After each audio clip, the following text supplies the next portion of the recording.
Hello, everybody, and welcome again to another episode of the We Connect podcast by Sumati. Please remember always to subscribe and click on the bell so that you stay updated with the latest information and episodes that we will be bringing to you when we are going to be discussing innovation, technology, edtechs, proctoring solutions, artificial intelligence, and a lot of interesting topics that are going to be very useful when it comes to understanding, the captivating world of online learning or e-learning. Today, in this episode, we will be talking about how do you build a culture focused on customer success. And for today's episode, we have a very, very, very talented professional and a friend of mine, Monica Mayen. She is our Senior Global Customer Success Manager. And I will just read a couple of sentences about who Monica is. Well, Monica has 11 years of career in laureate education. Monica has had the privilege of working with exceptional teams in various fields involving or including academic content management, live events, product operations and management in the learning and innovation department. And during this time, she led a team that provided comprehensive support to internal clients at the entire laureate network. So you can see Monica has a very broad curriculum, a lot of experience in education and technology and providing services around the world. She also is very well known for her strong problem solving abilities and her ability to collaborate effectively with cross functional teams. Um, she has demonstrated a passion for fostering a positive customer experience. So we feel very proud to have Monica here and have her talk a little bit about what customer success means for Sumati, right? So without further ado, welcome, Monica. How are you today? Thank you, Raul. Great, doing great. How are you doing, Raul? Thank you so much for having me this morning. I'm excited to be part. First time for me in a podcast for Sumari, so excited to be here. It's a pleasure to have you, Monica. Really, I'm doing well. Thanks for asking. Excited about this, series of episodes in the We Connect podcast that we're launching with Sumati, with the purpose of allowing people to feel closer to us and to the Sumati team, and allowing them to understand a little bit more the complexities and details of the industry of remote supervision in online education. So it's a pleasure to have you, Monica. It's been quite a while since you've been with Laureate, right? How does that feel? Do you feel Yes. like it's been too short of a time, or those 11 years have felt significant for you? No, it's been quite a ride. I think that, it looks like a long time in numbers, but really it's been a great experience because I've had the opportunity of collaborating in multiple teams, like not only one specifically. That this has been, I think, my role for the longest time. Focused in customer service and now success. But for some time at Laureate, I also was involved in logistics and event planning as well. So it's been a very exciting ride. These 11, almost 12 years, Rob. It must have been a challenge, right, for you to actually, be able to shift from one role to the other. Live events on one side and the coordination of live events, having to travel to different remote locations, and then on the flip side of that, just being focused on customer support and still, very globally oriented, right? So how was that for you? Was that an easy experience to be able to shift from different teams, from one team to the other? I think it hasn't been difficult. It's always a challenge when you change, from one role to another. But I believe that from my end, I feel a lot of passion for customer service. It's always been like that for me. So in terms of what I did back in the day when I worked at LNI at Laureate, I was in constant communication with customers, and that has been my role at Sumadi as well. So I think that the shift has been smooth. like not complicated. Of course, there's a lot of new challenges at Sumari. Like for example, we began to organize and to build our sales strategy as well. So it's been a learning path for me, but a very exciting one for sure. And Monica, just yeah, I know that I know you very well, and just for context for our audience, I know that your background is in marketing, but you've been doing multiple things, right? Live events, customer support, and now customer success, which is totally different. How does that feel when you have a background in marketing? Do you feel you just said that you have a passion for customer service, right? Has that always been the case? And how do you see your background in marketing helping you in these in every single position that you've held in Laureate and now in Sumari?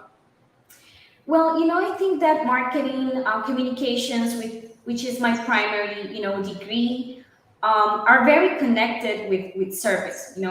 Everything that we do as a company related to, customer centricity, I believe that really detaches from these different departments such as marketing. So that's why here at Somali, I believe that since we are, a growing company, having departments like mine, customer success, working very closely with marketing, really keeps me close to that path. And I feel like very, how can I say this? I feel very close to the fact that we work with departments such as marketing, such as product coordination as well, and that we are growing in that phase of product delivery as well. So I don't feel I've been too apart, I might say, Raul, to the fact of marketing and communications, because I mean, we are still, a small group that is in this growing phase, and there's a lot to do among the team in collaboration. And one last question about you, and then we can do a deeper dive in what customer success means for you and for Somali and for your team. But I wanted to ask you, how have you felt the change and transition from a very operational team in within your previous role in Laureate? Still very global, but very operational when it comes to customer support. Now transitioning into a more commercial role, and now with a different approach based on a customer success management perspective. How has that felt? How has that felt for you? So it has been a challenge in terms of learning from other peers that come from that background, Raul. But I feel that we have always maintained that degree of relationship with our customers since the very beginning. Even when we started to build up the customer support team 2.5 years ago, I remember we always looked into having a specific team members that would start to have these conversations from a commercial perspective with our customers, even though we were still not that immersed in the commercial aspect. I can say it's been a challenge more from the way that we had to learn from strategy and other things that other peers that are new to the company have brought to us. But I think that we've been growing in the correct path, I might say, in terms of our sales strategy and how we are growing our sales organization right now. So I understand that your experience in customer support or customer yeah, support in general back in Laureate was a good school, I would say, for and a good for preparedness into this new role that is more commercially oriented, but still you kind of do the same things, right? You are engaging with customers. It's very international. It's all about how they feel comfortable with the service and with the tool. Would you agree with me on that perspective? Definitely, yes. And also remember that within Laureate, even though it was operational, yes, and we didn't have back in the day like the commercial strategy, we had contact with our end users, which were faculty members, students. That at the end, those are the customers that we focus on right now at Sumari. So bringing up a team from the support, now into these customer success new roles, one of the key things that I see from my team, for example, is that they have all of this experience in sitting with the customer in front of them, and understanding what are their pains, understanding their goals. And now that they are moving and kind of shifting to this new commercial aspect, it's just a matter of knowing the strategy, but they already know how to connect with them. They know how to build a relationship. They know how to communicate properly as well. I think soft skills play a huge role in that process. So that's the way I felt the transition. Like really, Laureate has been a great school from the start. That's for sure. But now that we know like all of that knowledge, we bring that up into the way that we provide those new products to our faculty and to our students that are currently consuming Sumari. Of course, there are other markets that we are exploring, certifications, other markets that have been new for us here at Sumari, like working with governments, for example. But at the end, it's thinking about the end user, which is experience that we bring along within Laureate. Definitely. And at the end, it's about people, right? I think that's also what you're Yes. trying to say, right? So if you have Exactly. experience in connecting with people, it doesn't matter if your role was too operational versus commercial. You learned, and your team. When I say you, it's you and your team, obviously, right? You all learned the soft skills that are necessary for you to connect with people, and be able to allow them to understand any complexity of the product, and be able to allow them to be also vulnerable in case they don't understand something about the product and they want to ask you, right? So I think that what you're saying is, it's very interesting, and I think that it's an incredible value to Sumari to have had people from Laureate or work for Laureate operations, and now into Sumari, into our customer success team. So that's great, Monica. And you said a lot of things, and I will stop with one that was soft skills are really important. I want to sidebar that topic, and we can go back to it later because I know that soft skills are important, but are there any hard skills that are important when it comes to a solution or a service like Sumari? Just let's hold that thought, and you can elaborate later on because I have a set of questions that actually are going to allow us to follow a specific path here, but we'll get to that point in a minute. I would like to ask you right now, Monica, one of the questions that I wanted to bring to the table so that you can elaborate on and our audience can hear it firsthand from you is what are the key elements or values that contribute to building a culture focused on customer success? What do you Mhm. do to promote that within your team? And Okay. how does your team does that to promote it within the entire Somali organization? Can you elaborate on that a little? Sure. Yeah. So when we talk about customer centricity, and I believe that as a core for customer success within a company, I believe in three things that are key. First of all, is the talent we hire. At Sumadi, like whenever that we look for new talent, that they really have been exposed to these kind of roles in which you have been sitting on with a customer.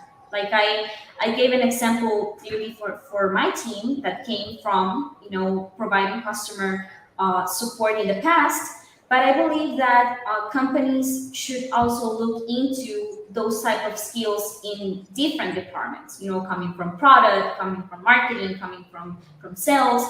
Um, Really about the talent, right? And I think that that has been key, and something that really showcases Sumari is that we have multiple collaborators that are now being very exposed out there to sitting up with the customer. As a second thing that is key, I think it's putting relationships first with the customer. Like we tend to, as a business, and this is completely normal, like to see customers as numbers, but they are not numbers. Like we really need to think about their feelings, their pains, like what are they really expecting. Sometimes they don't even know what they want. So part of that, road of doing account planning, the proper profiling, for example, is part of that, key element of getting that correct customer success. Like you can never have a good department of customer success if you don't cultivate that your team members get the time, the proper, planning and the proper goal planning of the customers across the entire customer journey. And at last, I would say that we should be focusing on advocating for converting all of that feedback and all of the information that we gather from the customers, really converting that into something real.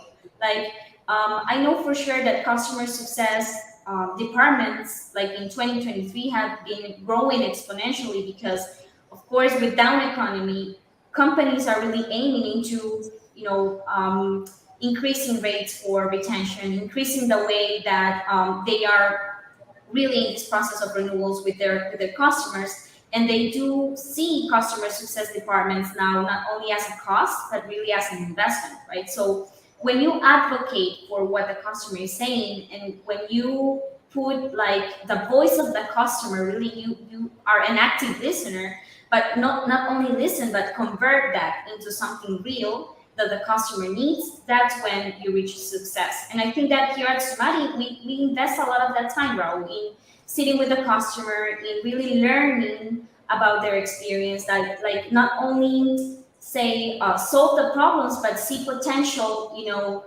enhancements, see potential improvements in everything that we do because we sit down with them and we listen to them. So I would say that those three key elements are core for our business. And I like the last element that you mentioned, Monica, a lot because back in the day, just sharing a little bit of my experience as well. I was able to connect with customers in the way that you just described it, and it makes a big difference, right? When you're able to listen and you process the pain of that customer and you translate that into a solution. When you do that, you're bringing the value that the customer wants, right? So I think that that third topic is really important. But also the first topic that you mentioned, Monica, is also very interesting, right? You talked about how important it is to find the right people. How do you have any recommendation for those managers or people in charge of customer success management?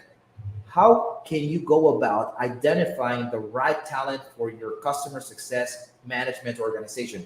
Any tips there that you can bring to the table or give to people? Well, I think that every success in this role comes from leadership communicating properly, right? So once you have like the correct message out there as part of the values and as part of the of the core that we need to announce as a company, it will be easier for managers, for HR managers to identify the correct talent. And I think that once you start building a customer success department, like we recently did this at Sumari 2 years ago, I think you start to develop this culture within the company, and everyone is in sync that we must be customer centric. Like that's our value. It's part of our value. I just want to showcase an example. Like I see, for example, Amazon, like being Earth's most customer centric company out there is part of their vision. Like if you Google that, you will instantly see Amazon on the tops because that's part of their vision. Like if you start to communicate that right from the beginning, it's going to stick in the minds of everyone. Like in every single worker, every single staff member that you have at the company is going to not only begin their path with that mindset, but they're going to be passing that over to the next talents that we gather. So I believe a lot in communication, and that everything comes up from the tops. Like if we create this culture from the beginning that customer success is key and so important and a key role within a company, and not seeing it as a cost but as an investment, I think that it's just simply becomes part of the culture in the company.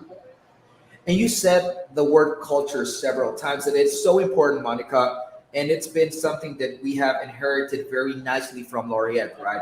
How culture is so important, and how, what is the big difference that a good culture brings to the operation and performance of a company in general, right?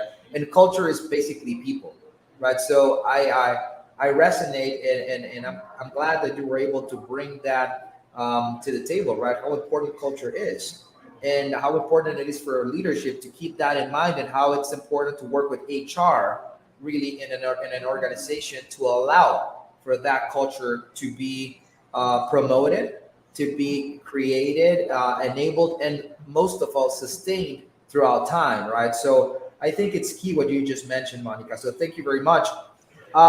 Moving on to another very interesting topic or question, Monica, let us know, in your experience, what role does training and development play in cultivating a customer centric mindset among employees? You kind of talked a little bit about that already, but just try to elaborate.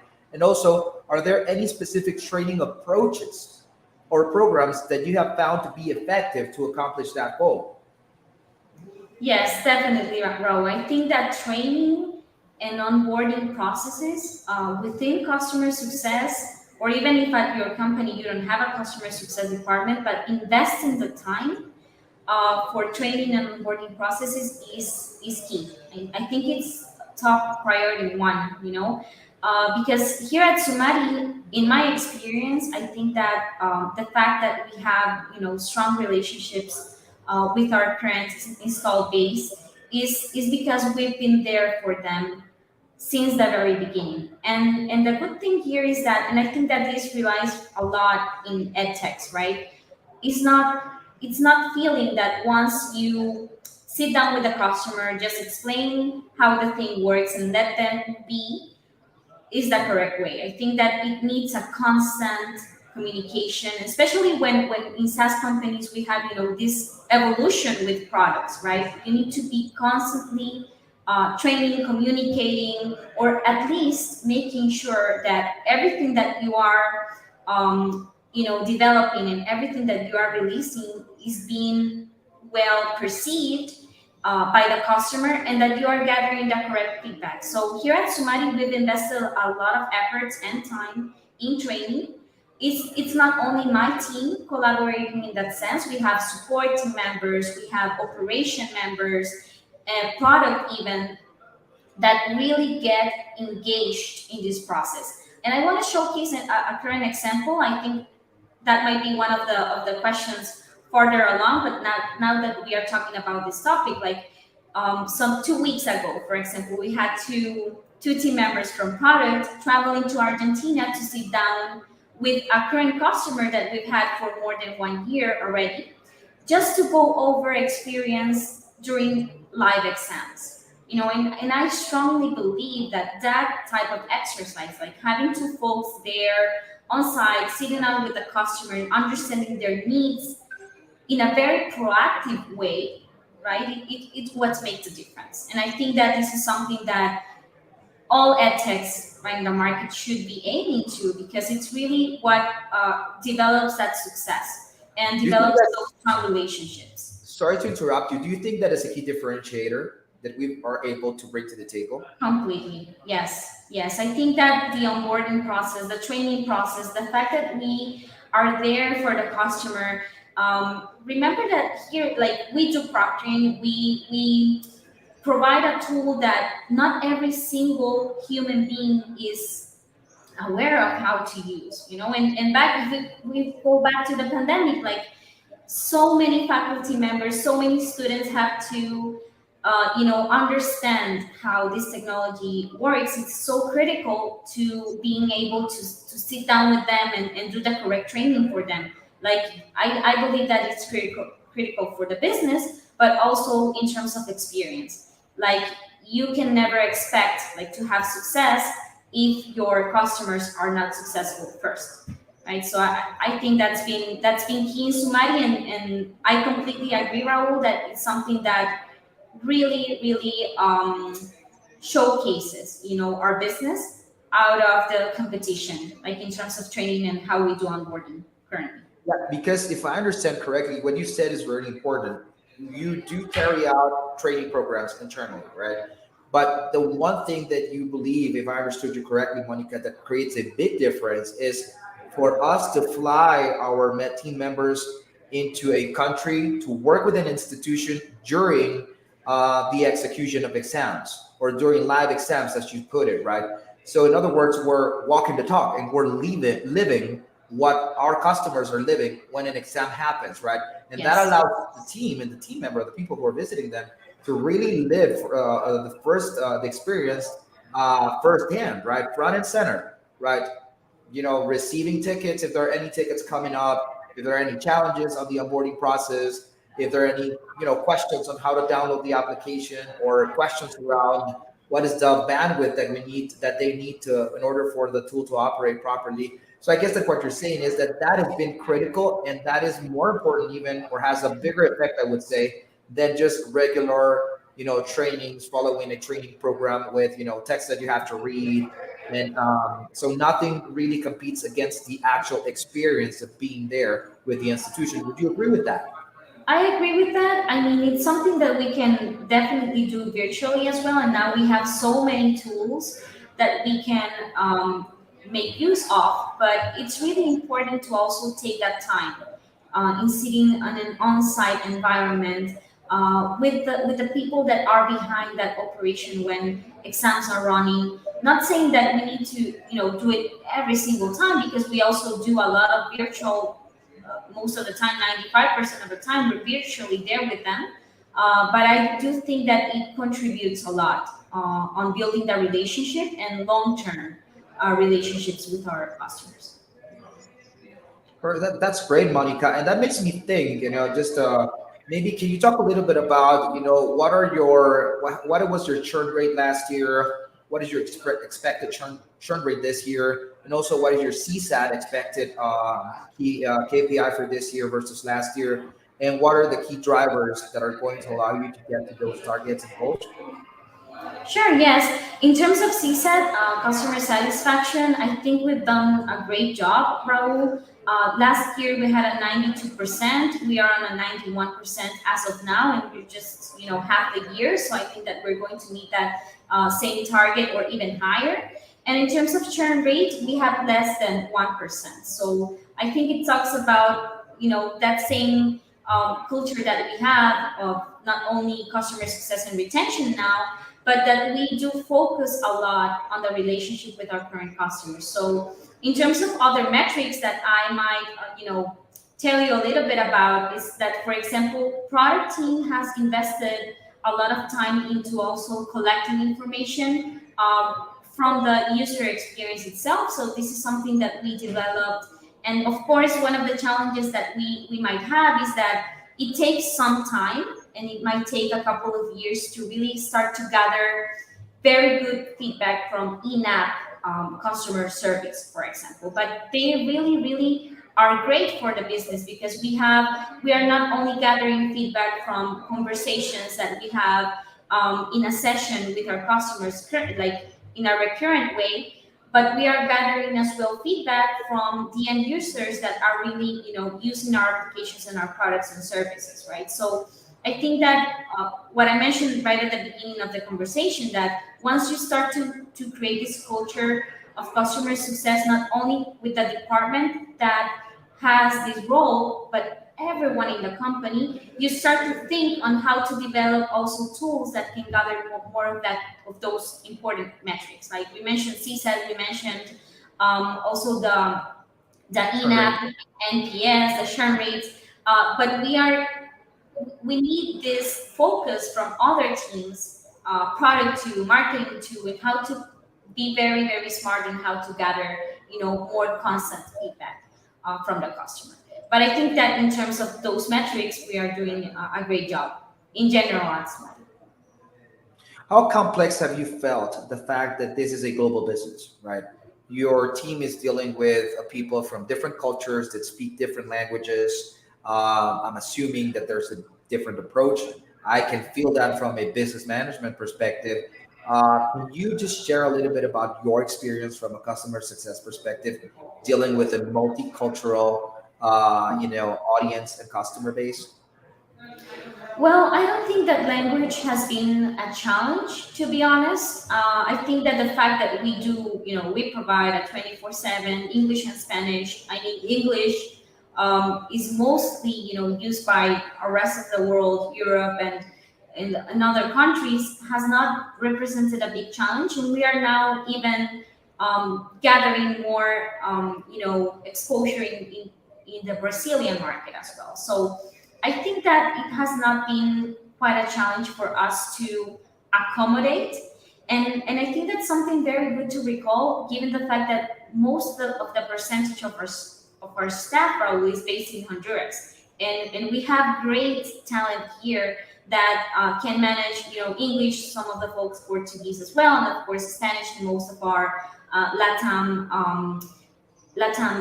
customers, right? But I don't think that language for now has been or represents a challenge. I think that we might start to be seeing more of these challenges as we start to building other markets, such as the Asian market, of course, and others, Raul. But I don't think that language is for a fact right now a challenge for Sumari. And you said English and Spanish. You also said that our team is mostly based in out of Honduras, right? But do you think that what has played in our favor is the fact that we have very good bilingual employees here when it comes to English Completely. and Spanish? Yes, yes, I would agree with that. And what about Portuguese? I know that you yourself actually. I don't know if you're fluent 100% in Portuguese, but you are able to handle a conversation. That is something that you also have had in the. I don't know if in your backlog, but you've always told me that there's people in your team that are really invested in enforcing or becoming better in terms of managing Portuguese directly from a customer success perspective. Is that something that you can elaborate on?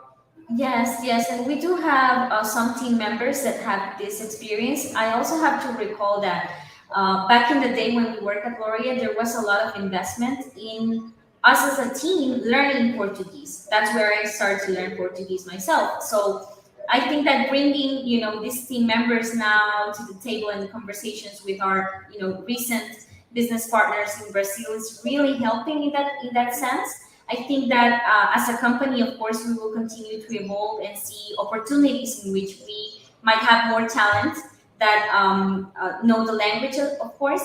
But I believe that right now, as a team here in customer success, we have a few folks that feel comfortable, in dealing with the Brazilian market right now. We are now even working with partners such as EXP, which is one of our recent partners, and we are contributing with them in building leads and having conversations with potential clients right now. So it's been part of this new structure, but I believe that also, Raul, in having that mindset of growth and continuous growth within other markets that we didn't have before. Yeah, it's a different story, right? It's a different approach. It's a very different coming out from a cost structure reality now into a full business dedicated to growth, as you say, and market penetration. I think that it's a whole different story, but a very nice adventure that we're all going through. And obviously, your team is key for the success of Somadi as a company in this new approach, right? So, Monica, I'd like to ask you another question. So, for our audience, I'd like to share the fact that everybody loves you here in Somali. You have a great, great, great character here in terms of your soft skills, your communication skills, your ability to partner, right? Your knowledge when it comes to support and customer success, and even technical knowledge related to the product, and your ability of leading teams, right? So I'd like to ask you, how do you make it happen? And also, how do you personally engage and inspire your team to embrace a customer success mindset? A lot of people say all the time, the leader plays an amazing role. It's very key to the success of the entire team, right? So, what do you do, personally? If there's anything that is not a secret that you can share with our audience.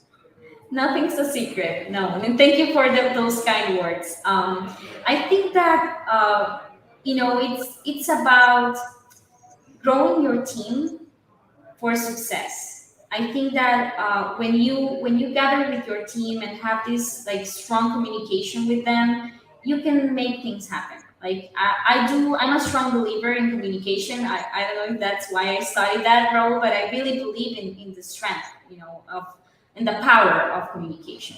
Over And communicate. Yeah, I remember back in the day, they would say over communicate. and There's over communicating, yes, yes. So once you start to build this communication culture with your team, in really understanding where they want to go, what they want to achieve, I think that you start to see how they empower in everything they do.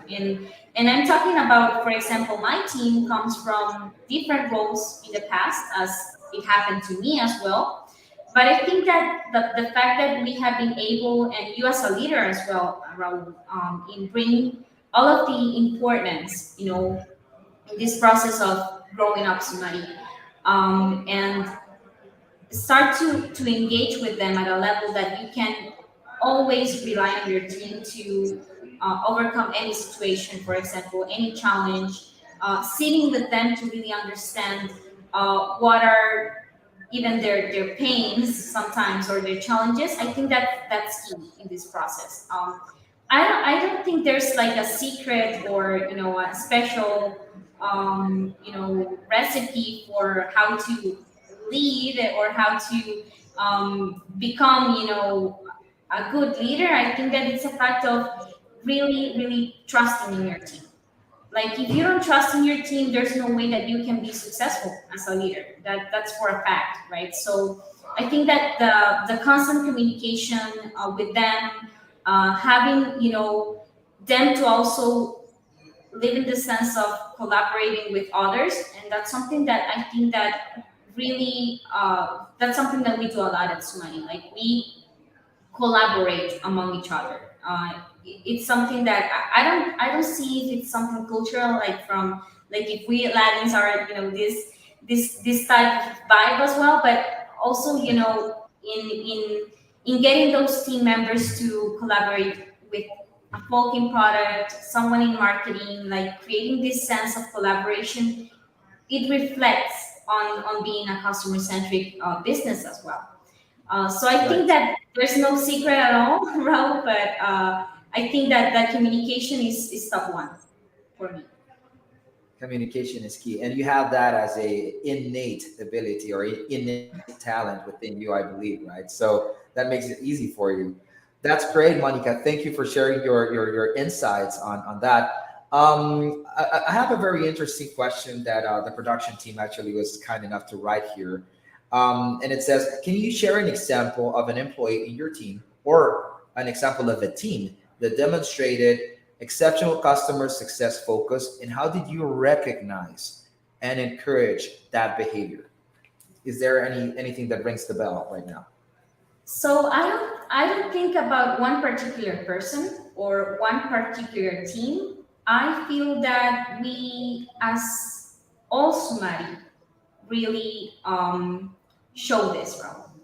I just mentioned, like, 2 weeks ago, we had Hector and Belinda, who are members from the product team, traveling to Argentina. And I really think about this example because I strongly believe that when you start to engage, team members that not only belong to the customer success department, but belong to other teams, and they start to have this exposure, they start to have this strong relationship face to face with a customer. I mean, that's a great example of how you're doing customer success correctly, right?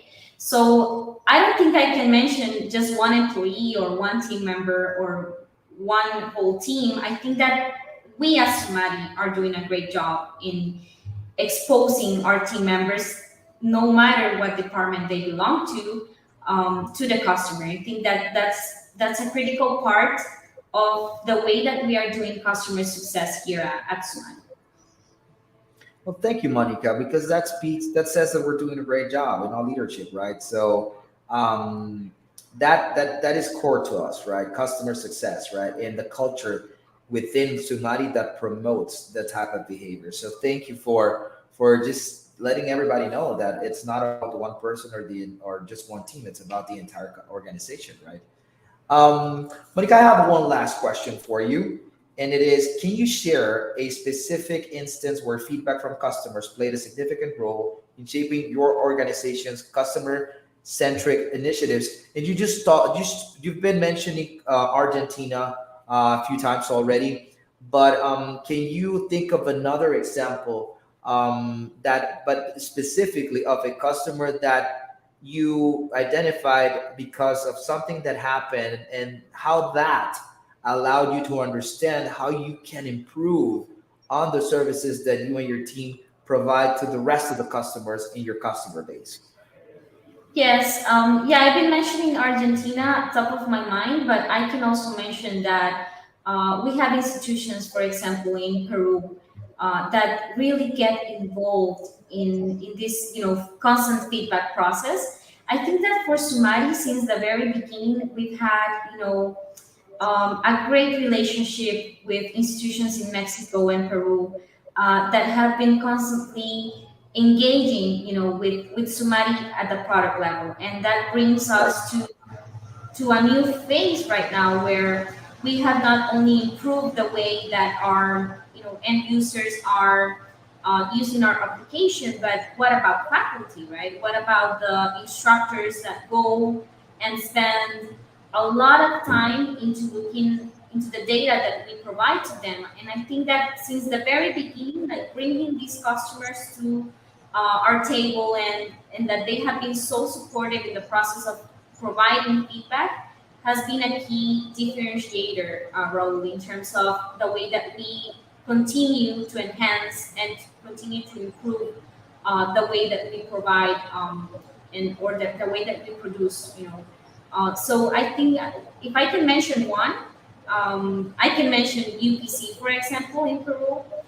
They engage constantly with us in terms of piloting new features, piloting new products that we have, and this really, really, not only remarks that strong relationship we might have with them, but also the disposition of gathering this feedback, and really that we can continue to improve everything that we do from a product level or a product perspective.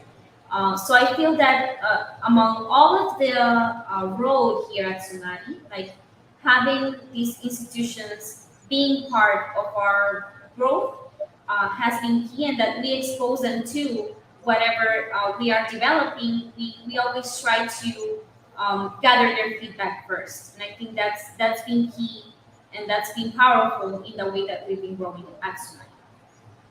And Monica, while I was listening to you, you reminded me of something that is different for us now, right? Which is, constant feedback on a weekly basis, right? And how that allows you to actually create what we're now calling an account planning, right? What is understood in, many other companies who have been in sales for quite a while as account planning, right?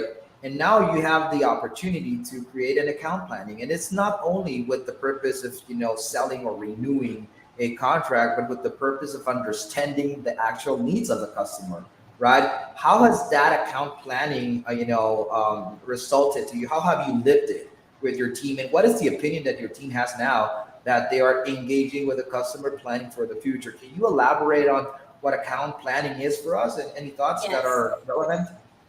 Yes, and I have to thank our sales team, because the account planning comes from, like, the nature of account planning comes from a sales strategy, but it's definitely key for customer success. Like, account planning also translates to us as profiling, right? Gathering all of the information that we need from the customer, understanding their goals, their pains, try to picture every single thing that they need, and then try to translate that information to the rest of the teams.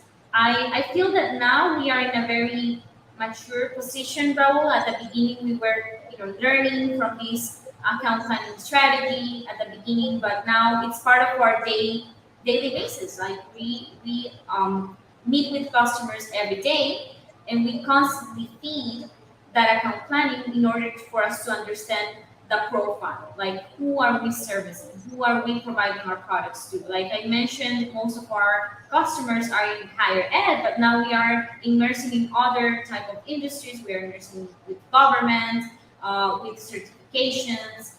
So we really need to gather, every single thing that we can, in order to understand, the correct profiles. Who are we selling to, really?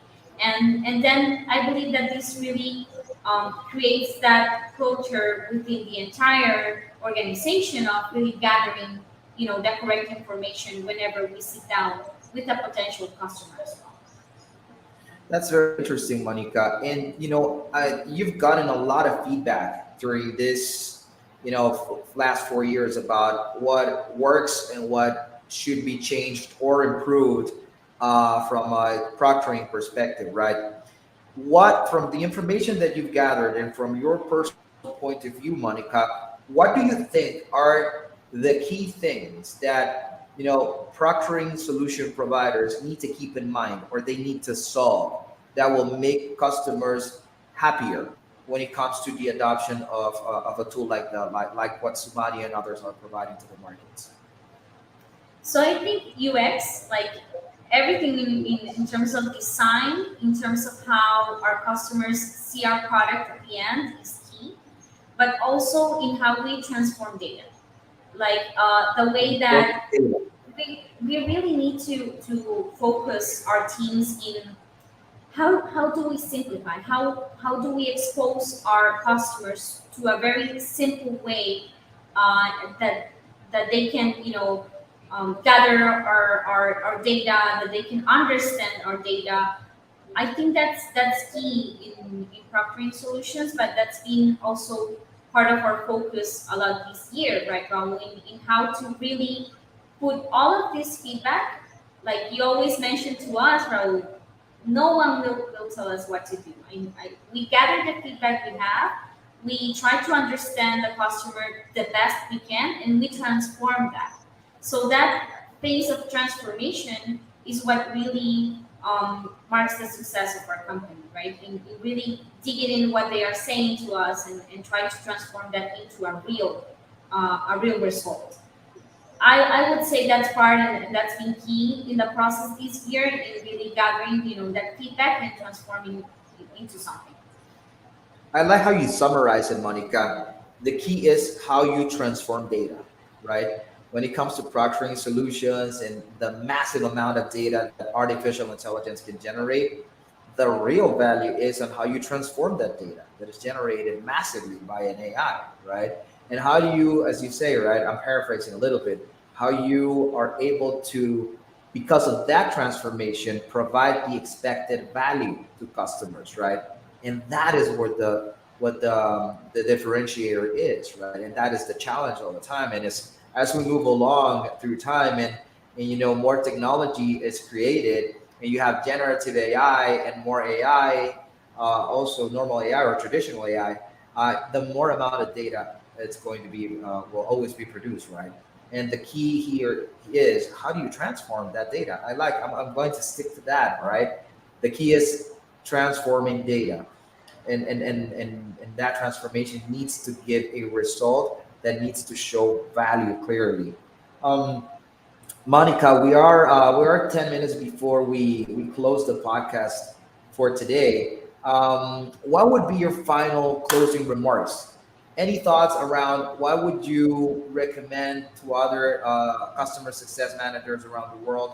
What are takeaways that you want to leave our audience with when it comes to customer success, when it comes to leading teams in charge of customer success, and particularly in edtech, right? In a very competitive world that we live today, where there's a lot of competition, there's a lot of proposals and services. What are your key takeaways for not for you, but for the audience that you would like to leave us with today? Well, I think, Raul, first of all, that leaders must communicate properly. Like, if we want to have a customer centric organization, that needs to be part of our values, that needs to be part of our vision and mission as a company. First of all, because once you begin with that, top of line, it's going to be part of the culture within the company. So I think that's key and top number one. And then being very conscious that measuring takes time. Gathering feedback takes time, but we really need to motivate our team members to continue to do profiling, to continue to understand those needs, those pains from our customers.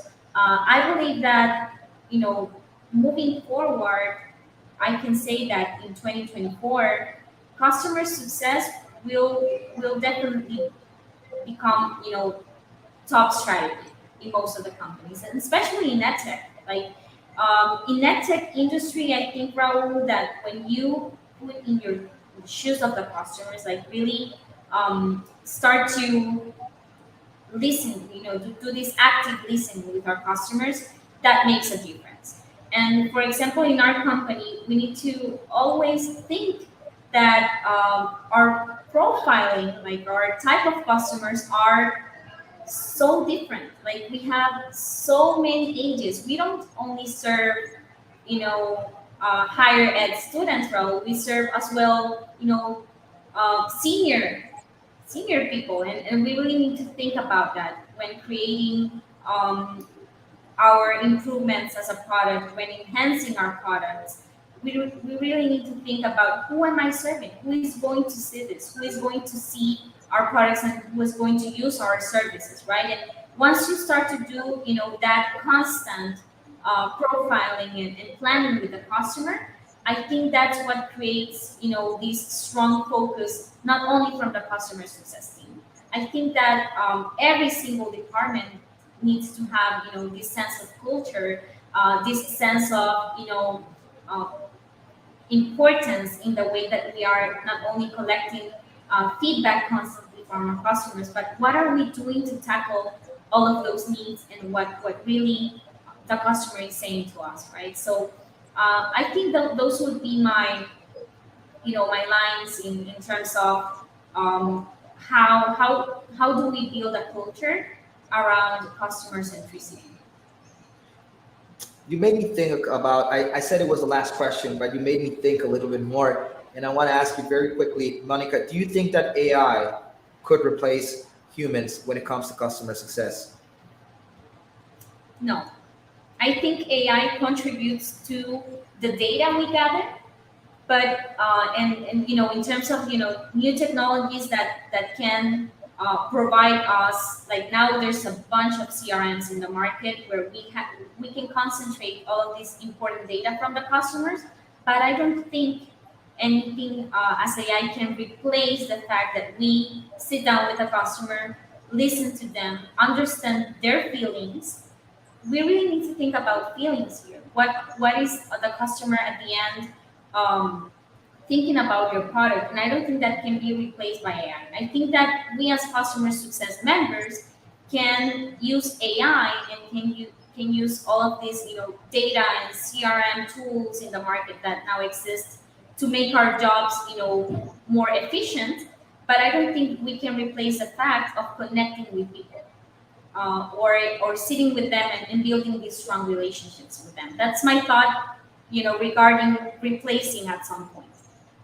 And also another question, you brought to the table that there are many CRMs. Like CRMs are just a commodity when it comes to customer success. The real value and differentiator is the connection that people create with people, right? Would you agree with that? Yes, yes, definitely.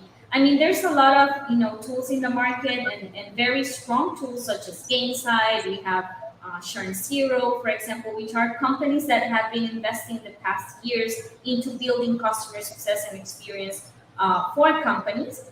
And these are platforms. I mean, they help us to build those profiles, to build and transform again that data that we start to learn from our customers. But it really doesn't replaces the fact that you connect with people, and try to understand the best that we can, what they need, what are their goals, what they want to achieve with the products that they are purchasing. So I feel that we as Sumari, Raul, are in a very strong path here, and we will continue to grow for sure in all of this customer success and growth, operations that we have now at Sumari. Thank you very much, Monica. I think that you have provided very interesting and very useful insights when it comes to customer success. So thank you for being us today. Sorry, thank you for being with us today, Monica. Any other closing remarks before we go? No, thank you, Raul, for having me today. I'm very excited, as I mentioned, to be part of this, podcast series. I really motivate all of our audience to stick with this podcast, because we do share with you a lot of the experience that we've had in the past years with Sumani, from different departments, and I think that it's very exciting to connect with everyone out there, to also hear your comments and questions through social media as well. So thank you so much for having me today, Raul, and for everyone who has been connecting to this podcast today. Thank you again, Monica, for being with us today, for sharing your thoughts, your experience, and all the information you were able to give us. I want to invite everybody in the audience to subscribe and click on the bell below. We will be again, bringing more episodes with valuable information about innovation, education, edtech, technology, artificial intelligence, generative AI, and everything that is involved in this very attractive and ever-changing universe of online learning, right? So thank you very much. I'm your host, Raul Rivera, founder and CEO of Somali, and I'll see you all in the next episode of the We Connect podcast next week at 3:30 p.m. Eastern Time, US, 1:30 p.m. Mexico, Honduras time, and we will be putting the rest of the hours and times according to specific regions in the future. Thank you very much, and see you all next week. Goodbye.